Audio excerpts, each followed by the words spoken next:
This story is called Ellie's Dragon. It's written by Bob Graham and it's been shortlisted for the Children's Book of the Year Awards.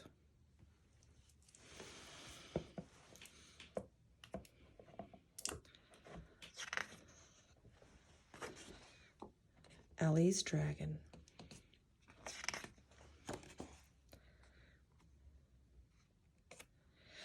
When Ellie was quite young, she found a newborn dragon. With its eyes not yet open, it crawled across an egg box. It was pale and luminous with shifting rainbow colours, like oil on water. Its little claws tickled in the palm of her hand. It was quite the sweetest thing she had ever seen. She called him Scratch.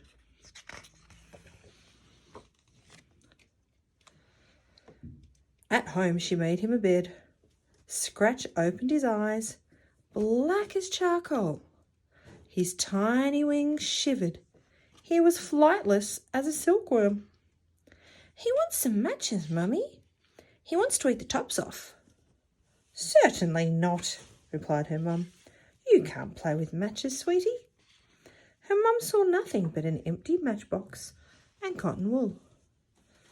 But Ellie can see the dragon. For a time, Scratch lived on the first floor of Ellie's dollhouse. She trained him to use the box of dragon litter.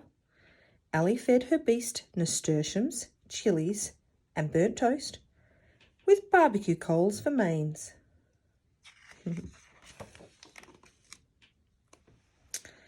Ellie grew a little and went to nursery.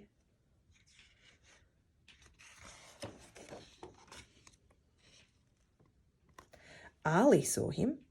"He's sweet," he said. Angie saw him too. "He's gorgeous," she said. "Ah, cool," added Amber and Luke. But the teacher saw nothing.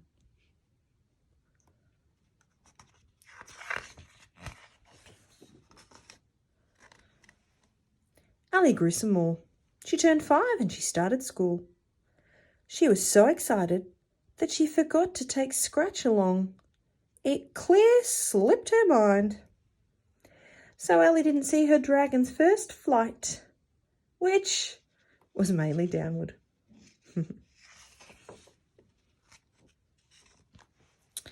Ellie had her 8th birthday. Arlie, Angie and Luke were there. While the candles were still smoking, Scratch ate them.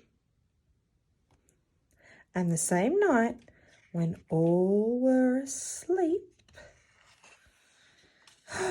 Scratch flew.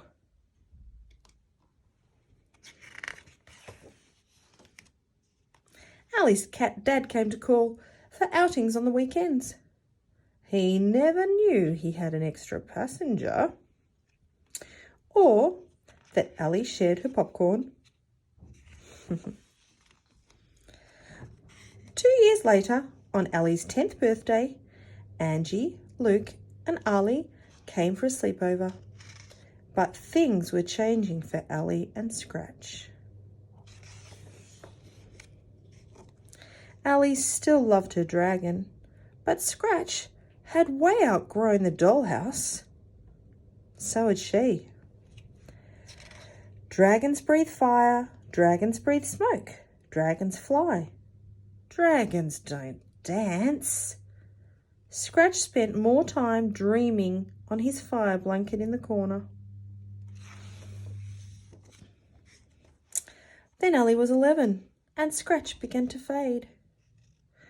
With the boom, boom, boom of the disco puppy girls in her ears, Ellie could no longer hear the slow pump of air under Scratch's wings.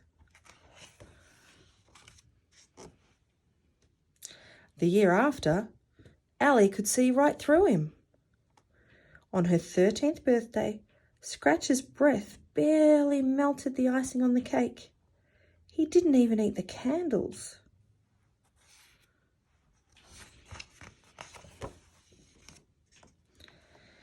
And then he slipped quietly away into the night.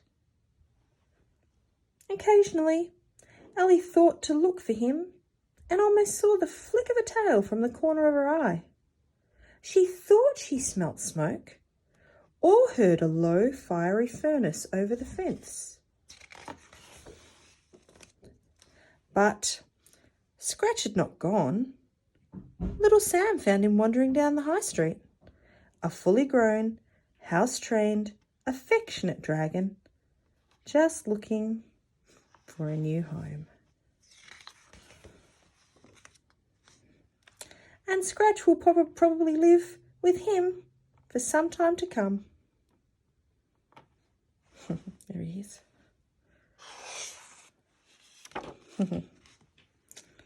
Back in the same supermarket. So that story was called Ellie's Dragon by Bob Graham.